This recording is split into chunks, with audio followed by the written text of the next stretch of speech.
Hey guys, in this video, I'm going to tell you how I closed my very first social media marketing agency client for $800 a month as a broke college dropout, and how they're still paying me today 4.5 years later, and how I got over the initial uncomfortableness that a lot of beginners feel when it comes to sales as an agency owner, the S word, right? If you don't believe me, I'm going to pull up the payments from this client here. You can see here, these are all the payments from this client, but I promise you they've been paying me for years at this point, and it looks like their total spend, if I look at Stripe, is $59,000. So this one sale has turned into $60,000 of lifetime value, a client that loves the service that I do. And again, this was all as a very much beginner starting out. So I'm hoping that the story and what I'm about to share can really make a difference for somebody who's listening, because I know that the mindset shifts that I'm about to share with you made all the difference for me. And if you can close that first client, you can close the next one and the next one and the next one. All right, so our story starts at the beginning of 2019. I was working in marketing at the time for my family business. They were paying me to essentially figure out how to run Facebook ads. I did a few other things, but Facebook ads was a thing that I was consistently doing, and I started to get decent at it. Not amazing, but I could generate results. I saw the conversations coming in. I started to understand copywriting, creative, how to actually run the ads, targeting, all that good stuff. And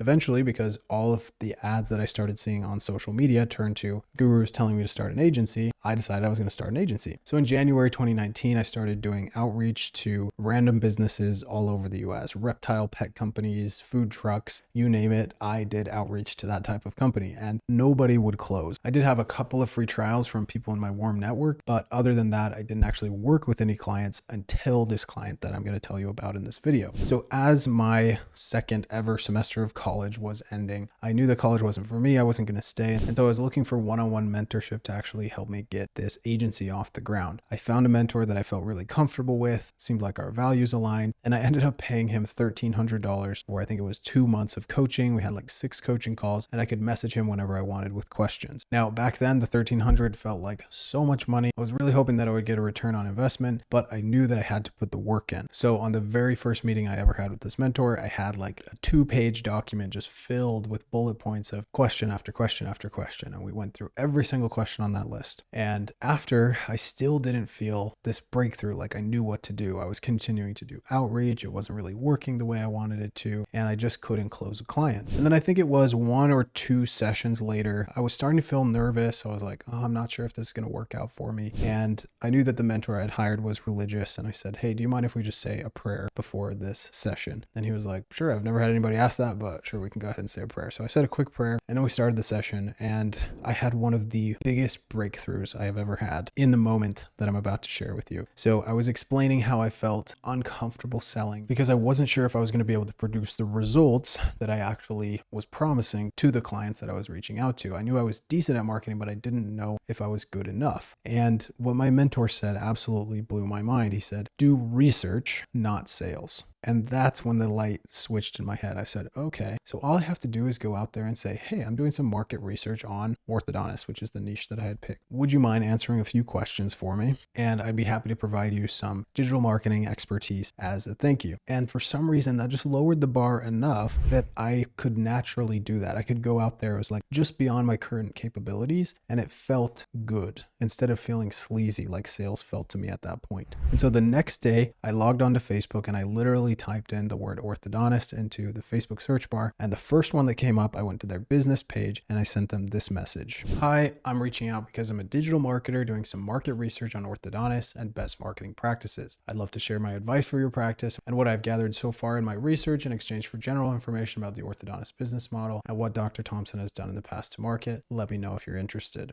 I sent it at about 7:30 p.m. and 7:30 a.m. the next day, I got this message back. Thanks for reaching out. How would you like to exchange information? Great. I said a phone call would be best for me. She said I'd make that work, but today is crazy for me. Could we schedule for next Tuesday? I said, sounds great. Here's a link to my scheduler. I sent her my Calendly link. Talk to you Tuesday. Looking forward to it. Now, looking back, I could have lost her here with the scheduling link. A lot of people do end up losing people when they send a scheduling link instead of just saying, hey, I'm available at this time, this time, this time on this day. But because she filled out the scheduling link, I knew that she was pretty likely to answer and that this meeting was actually going to happen. So fast forward forward 1 week and I am getting so nervous for this call. I cannot hang, I'm gonna fall over. So I messaged my mentor. I'm like, hey, I have this call. I'm super nervous. Can you tell me, any words of advice? And he didn't answer. So I messaged him again a few hours later, I remember. And right before the call, maybe 30 minutes before the call, he messages back and he says, look, all you have to worry about is providing value. Give as much value as possible to this person and just see what happens. At the end of the call, either you'll have a friend or you'll have a client. I was like, okay, I can do that. And again, it matched what I felt inside. This is how I wanted to operate as a business owner. I didn't want to shove sales down people's throats. I wanted them to come to me based on the value that I was giving them. So we got on the call and I asked a few questions. Now, whenever I tell this story, everybody asks, what questions did you ask? If you want to see, go watch this video on my channel. It has the exact video and shows exactly how this call went. But basically, I just asked, how many patients do you see every day? What have you done in the past to market your business? Tell me a little bit about your specific orthodontic practice. How long have you been in business? And what are the goals of the doctor? That type of thing. Now, in this case, I was talking to a marketing manager. Sometimes you'll be talking to the owner of the business. It's not a big deal either way. Pretty much the same questions will suffice. So after getting the answers to all of those questions, I said, great, well, I'd like to share, what I see, what you guys potentially could do to improve the marketing of your practice. And she said, sounds great. So I talked a little bit about what I would do on their website. I talked about how I would start running Facebook ads. And I think that was pretty much it. Maybe adding send message button on their Facebook page, some optimizations there. Again, you can watch this video to see literally exactly how this went down. And I was super nervous. I would talk,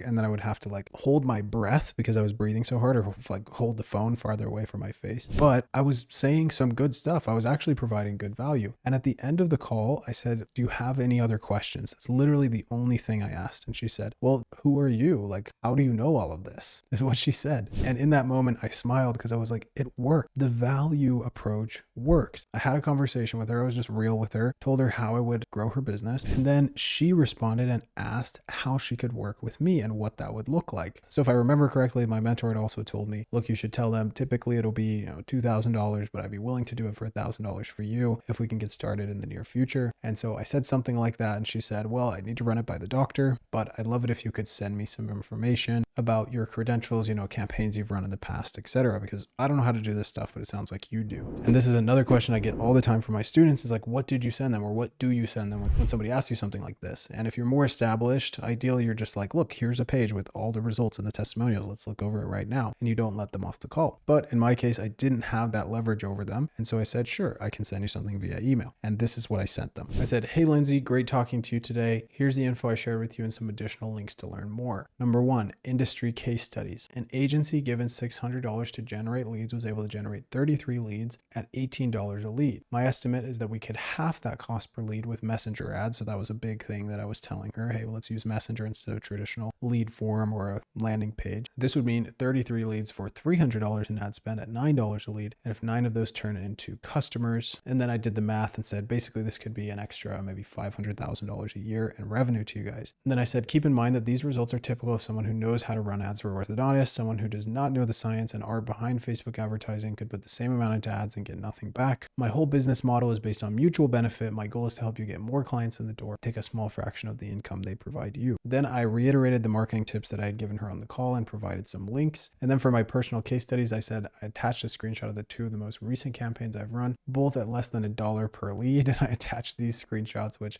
really don't show that much at all, but I don't know, better than nothing. And then I said for the invoice, watch for it in a separate email. I set it to expire in 3 days and my price will go up after that. I actually just heard back from another orthodontist in the area that I'll be talking to soon. Your practice is my first choice though. I hope we can work together. Now, looking back on this, I really didn't have the upper hand here, but I was trying to make it seem like I did. Okay, my price is going to go up. I'm talking to somebody else in the area, which I was talking to someone else in the area, but it was very initial stages. But anyway, I did my best to kind of hurry this along. And then I put a note about next steps. The next day in the evening, I hadn't heard back from them all day, so I followed up. And then the following day in the afternoon, she responded and said, hi, I got your email. Thanks for the info. It'll go through my office manager and back to you next week. Thanks so much. I said, awesome, look forward to hearing from you. And then about 6 days later, I followed up with this. Hi, Lindsay, any update on your end? I've been looking through some other orthodontist ads promos that are really crushing it. One you might check out is, I mentioned the name of the practice. If you go to their Facebook page and click info and ads on the left side, you'll see what promotions they're running. And then I provided some more info about the strategy that they were using and then just say, looking forward to talking to you soon. Now, this is really important because a lot of you, and I see this in my DMs, you're saying stuff like, hello, did you get this? Hello,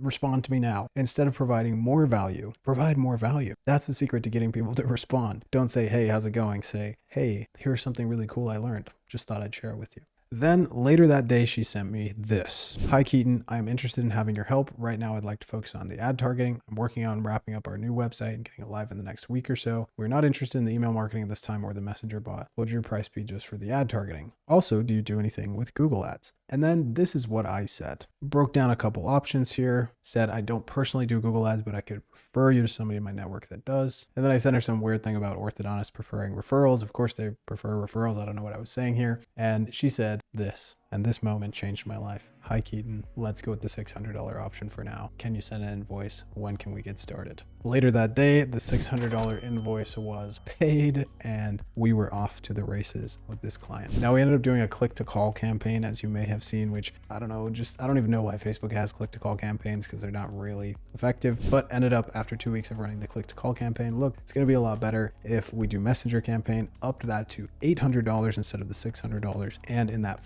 first month, we ended up getting them one patient on their monthly Invisalign special that they were having and just provided them a lot of good customer service. I was responsive. I set things up correctly. I even went into this client. We filmed a few videos. It was really funny. I would film their videos with my phone. I'm not sure what they thought about that, but they were really great to work with. I ended up lucking out and finding an awesome client. They were really close to where I lived at the time. And so I was able to go in and interface with them, which was really cool. And yeah, we just kept running that campaign. We've continued to run it, swap out the creative. It's continued to do really well. Part of the reason they did really well is because they were already an established and respected name in their community, and we were just enhancing that. So big pro tip for you advertisers out there, if you're trying to take somebody with a negative or zero reputation so far and bring them up to have a very positive or good reputation, it's a lot harder than taking someone that already has an amazing reputation and just amplifying that. The more clients you can find like that, the better your life will be. They're more likely to keep paying you for a long time, and you're more likely to succeed with their campaigns. So hopefully there was a golden takeaway or two in here for you guys. Let me know what questions you have in the comments below, and go ahead and join my free community below where you can ask questions about this outreach method, a lot of other outreach methods, and just check out the other videos on the channel as well, because there's way more where this came from. Thanks for tuning in. We'll see you next time.